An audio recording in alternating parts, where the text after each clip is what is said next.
Venga, ahora sí. Otro punto importante que ayuda a explicar por qué las decisiones financieras son tan difíciles y por qué hay tanta mala conducta es reconocer eh, lo nuevo que es este tema. El dinero existe desde hace mucho tiempo. Se cree que el rey a, Aelaites de Lidia, ahora parte de Turquía, creó la primera moneda oficial en el 600 antes de Cristo. Pero la base moderna de las decisiones monetarias, ahorrar e invertir, se basa en conceptos que son prácticamente bebés. Retirarte a fines del 2018 Retírate. A fines del 2018 había 27 millones de dólares en cuentas de jubilación en Estados Unidos, lo que convierte en el principal impulsor de las decisiones de ahorro e inversión del inversor común. Punto 5. Pero todo el concepto de tener derecho a la jubilación tiene como máximo dos generaciones. Antes de la Segunda Guerra Mundial, la mayoría de los estudiantes trabajaban hasta morir. Esa era la expectativa y la realidad. La tasa de participación de la fuerza laboral de los hombres de 65 años o más estaba por encima del 50% hasta la década de 1940. Aquí pueden ver una gráfica. Hoy en día no crean que ha cambiado tanto, ¿eh? O sea, nada más tenemos derecho. Ahora falta, pues, que eso sea real. Porque antes, sí, con la jubilación que tienen todavía, que tienen, que tenían algunos, pues estaba bien, se podía. Sin embargo, por los malos manejos, se ha convertido la jubilación en un privilegio que no es para todos. Y eso lo hace más difícil. Sin embargo, también nos invita a ser más responsables de nuestro dinero. Tasa de participación laboral para hombres, 90%, mayores de 65 años. El Seguro Social tenía como objetivo cambiar esto, pero sus beneficios iniciales no se parecían en nada a una pensión adecuada. Cuando Ida May Fuller cobró el primer cheque del Seguro Social en 1940 fue por 22,54 o 416 dólares ajustados por inflación. No fue hasta la década de 1980 que el cheque promedio del Seguro Social para los jubilados superó los $1,000 al mes, ajustados por inflación. Más de una cuarta parte de los estadounidenses mayores de 65 años fueron clasificados por la Oficina del Censo como personas que vivían en la pobreza hasta fines de la década de 1960. Existe una creencia generalizada en la línea de que todo el mundo solía tener una pensión privada, pero esto es tremendamente exagerado. El Employee Benefits Research Institute, el, el centro de investigación para ver quiénes estaban, de los empleados, quiénes estaban, de beneficencia, explica, solo una cuarta parte de las personas de 65 años o más tenían ingresos por pensiones en 1975.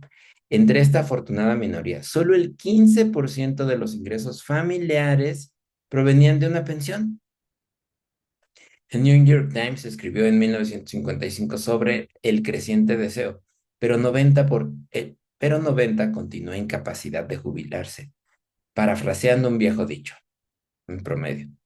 Todo el mundo habla de la jubilación, pero aparentemente muy pocos hacen algo al respecto. No fue hasta la década de 1980 que se afianzó la idea de que todos merecen y deberían tener una jubilación digna. Y la forma de obtener esa jubilación digna desde entonces ha sido la expectativa de que todos ahorren e inviertan su propio dinero. Permítanme retirar cuán nueva es esa idea. El 401(k), el vehículo de ahorro fundamental de la jubilación estadounidense, no existió hasta 1978. La Roth IRA no nació hasta 1998. Si fuera una persona, apenas tendría la edad suficiente para beber. Bueno, ya tiene más que para beber, ¿no? Pero no debería sorprender a nadie que muchos de nosotros seamos malos ahorrando e invirtiendo para la jubilación. No estamos locos, todos somos novatos. Lo mismo ocurre con la universidad. La proporción de estadounidenses mayores de 25 años con una licenciatura ha pasado de menos de uno de cada 20 en 1940 a uno de cada 4 en el 2015. La matrícula universitaria promedio durante este tiempo aumentó más de 4 veces ajustada a la inflación. Algo tan grande y tan importante, la sociedad explica tan rápidamente por qué, por ejemplo, tantas personas han tomado malas decisiones con los préstamos para estudiantes durante los últimos 20 años. No hay décadas de experiencia acumulada de la que siquiera intentar aprender. Lo estamos improvisando. No sé ustedes, pero a mí esta me relaja un poco, ¿no? A mí me encanta porque ayer, a los que pudieron entrar al taller que dimos, David y yo, les platicaba que justo me preguntaba una amiga, ¿cómo te rodeas con tanta gente con tanto dinero? Y todos ellos, algo que me dicen de forma natural, es que tienes que ahorrar. Entonces pasa esto como cuando empiezas la dieta, ¿no? Sabes lo que tienes que hacer, pero no sabes cómo lo debes de hacer. Hoy que lo voy leyendo, me siento hasta un poquito más tranquilo de, no soy el único que está mal, ¿no? Que estamos improvisando. No es consuelo de tontos, sino mínimo saber en dónde me encuentro y que podemos ir mejorando, lo cual se agradece. Eh, lo mismo ocurre con los fondos indexados, que tienen menos de 50 años, y fondos de cobertura, que no despegaron hasta los 25 años. Incluso el uso generalizado de la deuda de los consumidores, hipotecas, tarjetas de crédito y préstamos para automóviles, no despegó hasta después de la SGM, cuando el Hill Bill facilitó el endeudamiento de millones de estadounidenses. Los perros fueron domesticados hace 10.000 años y aún conservan algunos comportamientos de sus ancestros salvajes. Sin embargo, aquí estamos con entre 20 y 50 años de experiencia en el sistema financiero moderno, esperando estar perfectamente aclimatados. Para un tema que está tan influenciado por la emoción frente a los hechos, esto es un problema que ayuda a explicar por qué no siempre hacemos lo que se supone que debemos hacer con el dinero. Todos hacemos locuras con el dinero porque todos somos relativamente nuevos en este juego y lo que a ti te parece una locura podría tener sentido para mí, pero nadie está loco. Todos tomamos decisiones basadas en nuestras propias experiencias únicas que parecen tener sentido para nosotros en un momento dado. Ahora permítanme contarles una historia sobre cómo Bill Gates se hizo rico. Suerte, riesgo. Nada es tan bueno o tan malo según parece. Fíjense, aquí nos va hablando de temas que para mí se me hacen sumamente interesantes y que podemos empezar a aplicar en nuestra vida. Uno, también tenemos que ser conscientes y relajarnos un poco con nosotros mismos. No se trata de que nos sintamos abrumados, que nos sintamos abrumados por lo que estamos viviendo, un paso a la vez. Eso es bien importante, ¿va? Dos, suerte y riesgo. Nada es ni tan bueno ni tan malo como parece. Eso es como viene en el libro. Venga, ya estamos en el capítulo 2. La suerte y el riesgo son hermanos. Ambos son la realidad de que cada resultado de la vida está guiado por fuerzas distintas del esfuerzo individual. El profesor de la Universidad de Nueva York, Scott Galloway, tiene una idea relacionada que es importante recordar al juzgar el éxito, tanto el suyo como el de los demás. Nada es tan bueno o tan malo como parece. Bill Gates fue una de las únicas Bill Gates fue a una de las únicas escuelas secundarias del mundo que tenía una computadora. La historia de cómo Lakeside School, en las afueras de Seattle, incluso consiguió una computadora es notable. Big Doug, Doug Dougal fue un piloto de la Marina de la Segunda GM, si no, me lo bloquean en TikTok. Bueno, no importa. Que se convirtió en profesor de matemáticas y ciencias de la escuela secundaria. Él creía que el estudio de libros no era suficiente sin la experiencia del mundo real. También se dio cuenta de que necesitaríamos saber algo sobre computadoras cuando llegáramos a la universidad. Recordó el fallecido cofundador de Microsoft, Paul Allen. En 1968, Dougal solicitó a las madres del Lakeside School Club utilizaran las ganancias de su venta anual de artículos usados, alrededor de $3,000, para arrendar una computadora de Teletype modelo 30 conectada a la terminal mainframe de General Electric para compartir el tiempo de la computadora. La idea de compartir el tiempo solo se invirtió en 1965, dijo Gates más tarde. Alguien era bastante progresista. La mayoría de las escuelas de posgrado universitario no tenían una computadora tan avanzada como Bill Gates tenía acceso en octavo grado y no podían tener suficiente. Fíjense cómo el contexto nos va marcando mucho.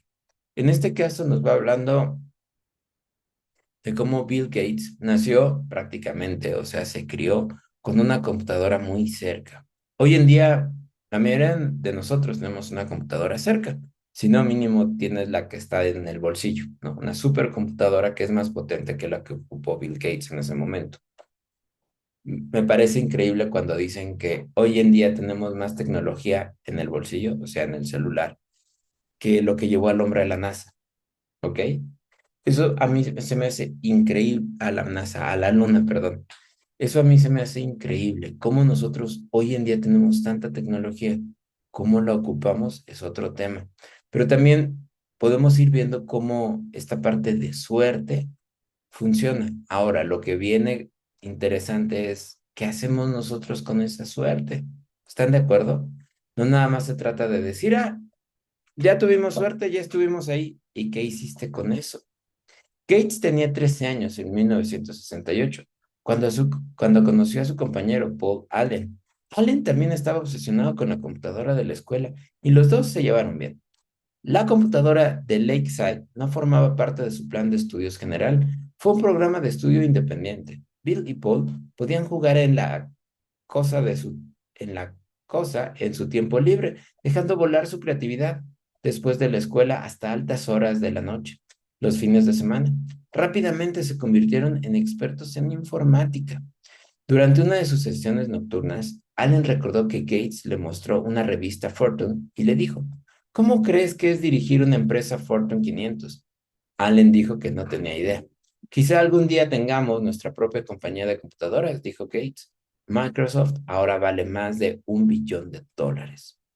Un poco de matemáticas rápidas. En 1968 había aproximadamente 303 millones de personas en edad de escuela secundaria en el mundo, según la ONU. Aproximadamente 18 millones de ellos vivían en los Estados Unidos. Aproximadamente 270,000 de ellos vivían en el estado de Washington. Un poco más de 100,000 de ellos vivían en el área de Seattle. Y solo unos 300 de ellos asistieron a Lakeside School. Empiece con Em- Empiece con 303 millones y terminé con 300. Empecé. Uno de cada millón de estudiantes en edad de escuela secundaria asistió a la escuela secundaria que tenía la combinación de dinero en efectivo y previsión para comprar una computadora. Bill Gates resultó ser uno de ellos. Gates no se avergüenza de lo que esto significa. Si no hubiera habido Lakeside, no habría habido Microsoft, dijo a la clase que se graduó de la escuela del 2005. Gates es asombrosamente inteligente, incluso más trabajador, y cuando era adolescente tuvo una visión de las computadoras que ni la mayoría de los ejecutivos de computadoras experimentados podían comprender.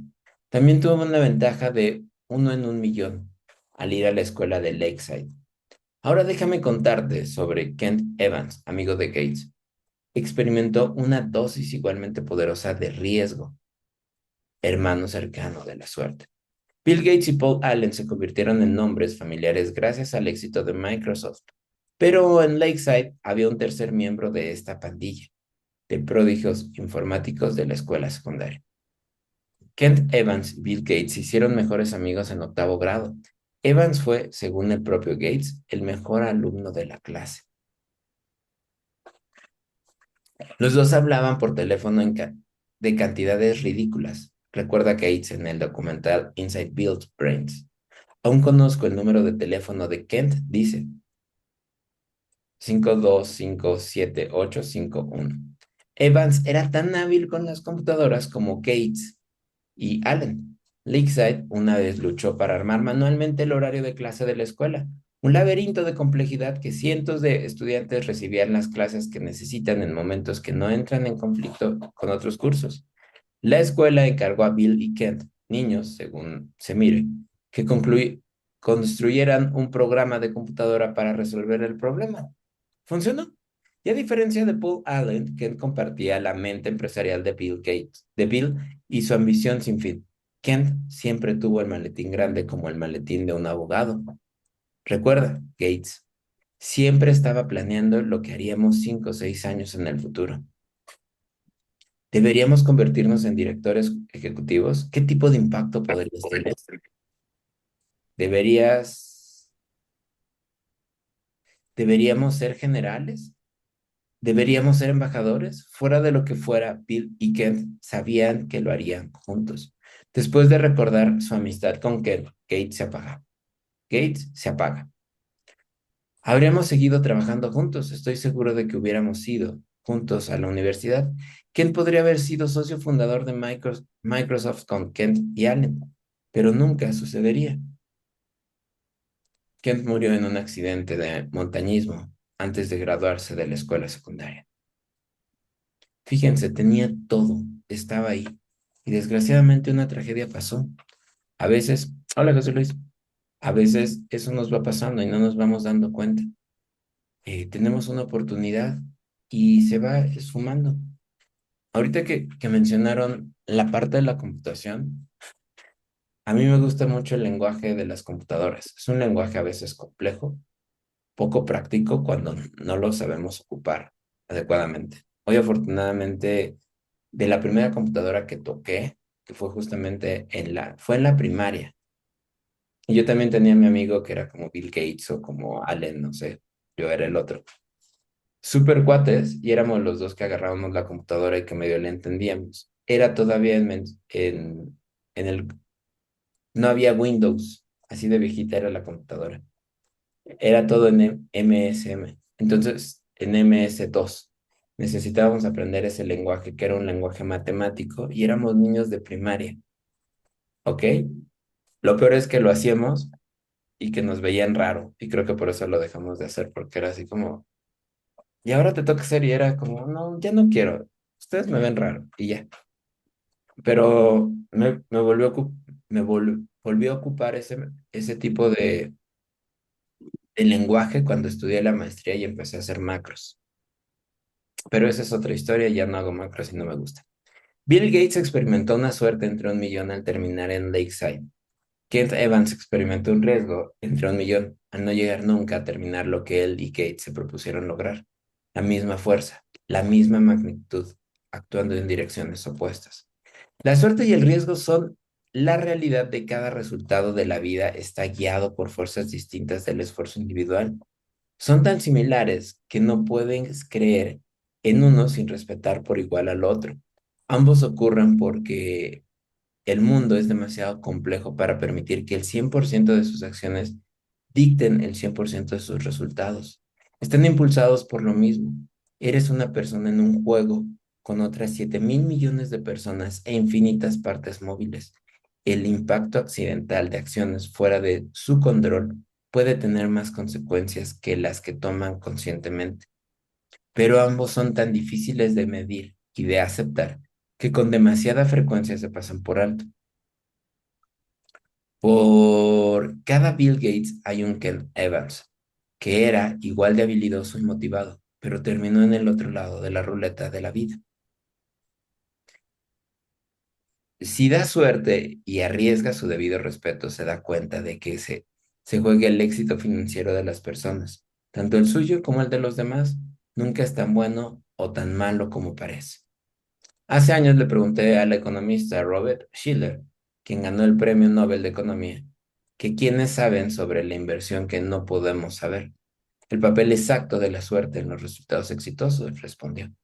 Me encanta esa respuesta porque nadie piensa que la suerte no juega en el papel del éxito financiero. Pero dado que es difícil cuantificar la suerte y la mala educación, sugerí que el éxito de las personas se debe a ella. La postura predeterminada a menudo es ignorar implícitamente la suerte como un factor de éxito. Fíjense, el éxito siempre nos dicen nada más que es una constante, pero aquí nos está diciendo el autor que también depende un poco más de la suerte. Y eso es importante para que nosotros también nos hagamos conscientes que podemos relajarnos. Por acá nos comentan que Bill Gates es un mafioso y Junior que logró comprar a genios sus innovaciones. Es parte de lo que se cuenta. Por acá estamos viendo cómo la psicología del dinero. Estamos leyendo este libro, mi querido Chávez, que nos va hablando un poquito de cómo estamos tomando estas decisiones a partir de las ideas que ya tenemos. Que debemos de también, no todo lo que brilla es oro, pero también tenemos que ser conscientes y cultivar nuestra mente porque eso puede ayudar a cambiar la situación en la que hoy nos encontramos. Vamos a seguir. Si digo, hay millones de inversiones en el mundo, por pura casualidad, ¿esperarías que 10 de ellos se conviertan en multimillonarios, predominantemente sin suerte? Usted respondería, por supuesto. Pero luego, si le pido que nombre a estos inversores en su cara, es probable que retroceda. Al juzgar a los demás, atribuir el éxito a la suerte te hace parecer celoso y mezquino, incluso si sabemos que existe. Y cuando te juzgas a ti mismo, atribuir el éxito a la suerte puede ser demasiado desmoralizador para aceptarlo. El economista Bash, Bhaskar Mazumdar ha demostrado que los ingresos entre hermanos están más correlacionados que la altura o el peso. Si eres rico y alto, es más probable que tu hermano también sea rico que alto. Creo que la mayoría de nosotros sabemos intuitivamente que eso es cierto. La calidad de educación y las puertas que se abren para usted están fuertemente vinculadas al estatus socioeconómico de sus padres. Pero busca dos hermanos ricos y te mostraré dos hombres que no creen que los hallazgos de este estudio se apliquen a ellos. El fracaso, que puede ser cualquier cosa, desde la bancarrota hasta no alcanzar una meta personal, es igualmente abusado. Ayer estábamos platicando justo cómo tiene influencia eh, con las personas con las que te rodeas. Si tú te rodeas con 5 personas que toman, tú vas a ser el sexto. Si tú te rodeas de 5 personas que hacen ejercicio con David, tú vas a ser el sexto. Entonces, también es importante que nosotros lo vayamos teniendo claro y cómo mejoramos nuestro entorno. Aquí lo va diciendo el autor, dos hermanos lo tienen más en común sus ingresos. Ok, ¿cómo lo mejoramos entonces para la familia? O cambiamos de familia. No sé si les ha pasado que hay personas que se salen totalmente de su núcleo familiar y les va muy bien, porque probablemente también cambian del círculo con el que están. En el caso de mi familia, yo les puedo decir que es algo que le pasó a mi papá. El resto de sus hermanos, todos viven muy cerca entre ellos. Pero, sin embargo, mi papá decidió alejarse de ese círculo y le va mucho mejor que al resto de sus hermanos. Aquí lo interesante es cómo nosotros nos podemos ir cambiando y qué tan importante es cómo el entorno también nos va dictando cosas. Las empresas fallidas no se esforzaron lo suficiente, las malas inversiones no se pensaron lo suficientemente bien, las carreras descarriadas se deben a la pereza. A veces sí, por supuesto, pero ¿cuánto? Es tan difícil de saber. Todo lo que vale la pena perseguir tiene menos del 100% de probabilidades de éxito y el riesgo es lo que ocurre cuando terminas en el lado desafortunado de esa ecuación. Al igual que ocurre con la suerte, la historia se vuelve demasiado difícil, demasiado complicada si tratamos de distinguir qué parte de un resultado fue una decisión consciente frente a un riesgo. Fíjense, ¿se acuerdan que yo tenía a mi amigo que les decía que era a la otra parte, ¿no? Con el que me llevaba muy bien. Él estudió ciencias de la computación. Él me decía, cuando hablábamos de dinero, él hace hoy supercomputadoras, ¿ok? Y me decía que intentar adivinar o saber el comportamiento real en la bolsa, eh, en la bolsa era tan complejo porque tenía tantas variantes que no te permitía avanzar. Entonces, era como saber todos los factores que pueden pasar en un día. Y es un poco de lo que está diciendo el autor. El autor nos va diciendo que hay tantas posibilidades que juegan en contra, que es difícil poder llegar a ellas. Entonces, es más importante que nosotros también seamos conscientes que la suerte sí juega en el dinero y que no nos sintamos mal porque a veces nos dicen, es puro esfuerzo, es pura disciplina, tiempo. También hay ciertos factores que nos van ayudando y otros que no tanto. Pero lo que vamos a estar aprendiendo en el libro seguramente es cómo sí estos factores nos pueden ayudar y no todo es cosa de suerte. Muchas gracias a todos. Nos vemos mañana a las 7, digo a las 6:30, para seguir con la lectura, ¿va? Que tengan un gran día. Gracias, Ay, bonito día a todos. Gracias. lindo día. Gracias por Gracias. conectarse. Lindo día. Excelente día. Gracias.